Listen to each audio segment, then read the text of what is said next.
혹시 지난 10월 말 기억나세요? 전 세계 인터넷이 거의 마비되다시피 했던 그날, 모두가 그 혼란에 정신이 팔려 있을 때, 사실 우리는 바로 밑에서 아주 거대한 사이버 공격이 조용히 시작되고 있었습니다.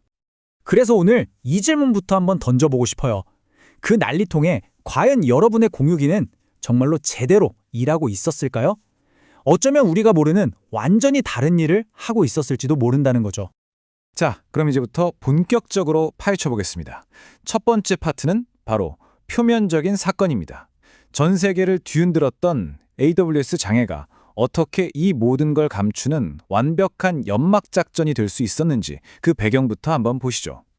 네, 바로 이때였어요. 10월 말 AWS가 다운되면서 전 세계 IT 전문가들은 말 그대로 비상이 걸렸죠.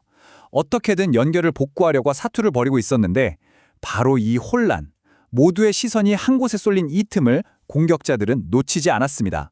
정말 완벽한 위장막이었던 셈이죠. 그렇게 모두가 속고 있을 때 서서히 단서가 드러나기 시작합니다.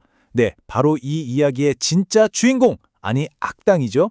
섀도우 V2가 그 모습을 드러내는 순간입니다. 이 섀도우 V2가 뭐냐면요. 미라이 본넷이라고 하는 아주 악명 높은 악성 코드의 최신 버전, 업그레이드판이라고 보시면 돼요. 하는 일은 뭐냐? 인터넷에 연결된 기기들을 몰래 감염시켜서 거대한 좀비 군대로 만드는 겁니다. 특히 이번 버전은 우리 주변의 모든 사물 인터넷, 그러니까 IoT 기기들을 타겟으로 아주 정교하게 설계됐어요. 이 보고서의 한 문장이 정말 소름 돋게 만드는데요. 이 악성 코드는 대규모 AWS 장애가 발생한 바로 그 기간에만 활동한 것으로 보인다. 이게 뭘 의미할까요? 맞습니다. 이건 절대 우연이 아니라는 거죠. 처음부터 이 장애를 등에 업고 활동하도록 아주 치밀하게 계획된 공격이었다는 강력한 증거입니다. 자, 그럼 이 디지털 도둑들이 대체 어떤 방법으로 우리 집 공유기까지 침투할 수 있었을까요? 지금부터 그 IoT 기기 탈취의 전 과정을 하나하나 단계별로 낱낱이 파헤쳐 보겠습니다. 자, 이게 바로 전체 공격 시나리오입니다. 총 5단계로 아주 체계적으로 움직이는데요. 첫 번째, 일단 문을 열어야겠죠. 우리 주변에 널리고 널린 공유기나 IoT 기기들에 이미 알려진 약점을 파고들어서 침투합니다. 그리고 두 번째, 침투에 성공하면 binary.sh라는 이름의 악성 스크립트를 강제로 다운받게 만들어요. 이게 바로 실제 행동대원인 셈이죠. 세 번째, 이 악성 코드는 자기가 누군지, 뭘 해야 하는지 고유한 서명으로 확인을 하고요.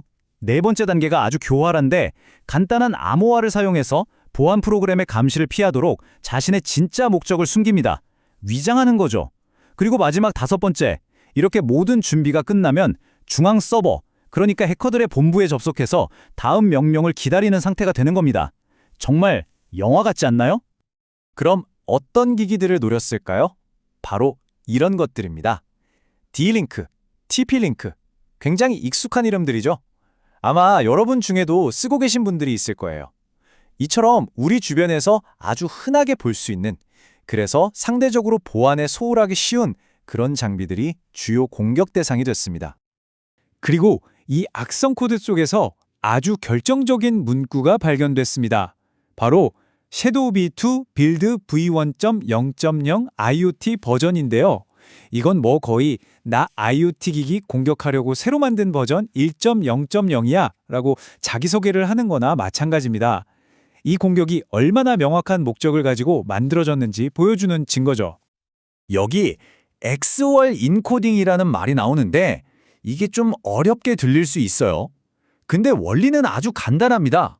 뭐랄까, 우리끼리만 아는 비밀 암호로 대화하는 거라고 생각하시면 돼요.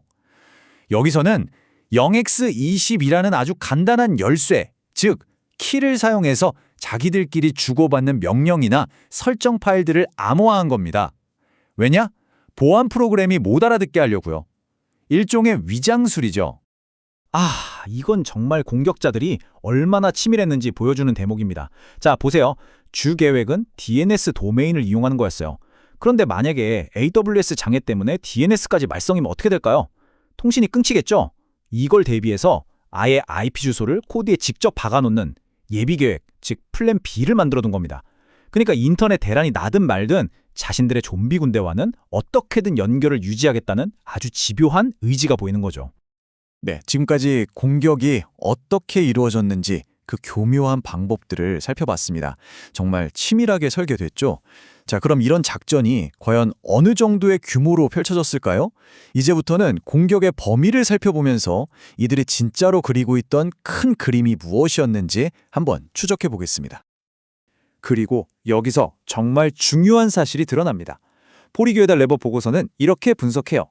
이 모든 활동은 앞으로 있을 더 큰 공격을 준비하기 위한 일종의 테스트였을 가능성이 높다. 그렇습니다. 이게 끝이 아니라는 거죠. 이번 대혼란은 사실 본 공격을 위한 일종의 드레스 리허설, 즉 예행 연습에 불과했다는 겁니다. 훨씬 더 큰 게 남아있을 수 있다는 뜻이죠. 심지어 이 테스트는 그냥 아무나 막 찔러본 게 아니었어요. 이 차트를 보시면 기술, 소매, 제조, 정보기관 이렇게 사회의 핵심적인 7개 산업 분야를 아주 정밀하게 겨냥했습니다. 자신들의 공격이 이런 핵심 인프라에 얼마나 잘 먹히는지 시험해 본 거죠.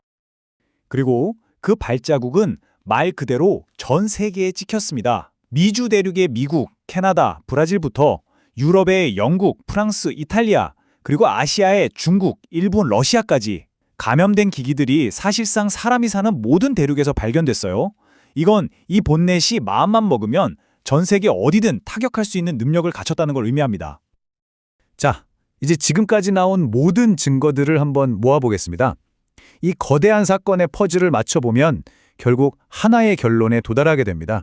바로 우리의 일상 속 가장 가까운 곳에 숨어있던 약한 고리에 대한 이야기입니다. 결론은 명확합니다.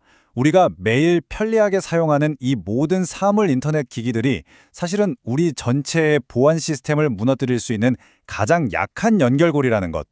편리함 뒤에 숨겨진 아주 심각한 위험인 셈이죠. 그래서 마지막으로 이 질문을 남기고 싶습니다. 만약 우리가 누리는 이 편리함이 언젠가 우리의 가장 치명적인 약점이 되어 돌아온다면 우리는 과연 무엇을 해야 할까요? 결국 이 문제는 어느 한쪽의 노력만으로는 해결될 수 없습니다. 처음부터 안전한 기기를 만들어야 하는 제조사의 윤리적인 책임도 물론 중요하고요. 동시에 이런 위험이 있다는 걸 우리 사용자들도 제대로 알고 조심해야 하는 책임이 따릅니다. 오늘 이 분석이 여러분의 디지털 라이프를 조금 더 안전하게 만드는 데 도움이 되셨으면 좋겠습니다. 만약 유익하셨다면 구독과 좋아요 한 번씩 눌러주시면 저희가 앞으로도 이런 깊이 있는 이야기를 계속 만들어 나가는데 정말 큰 힘이 됩니다.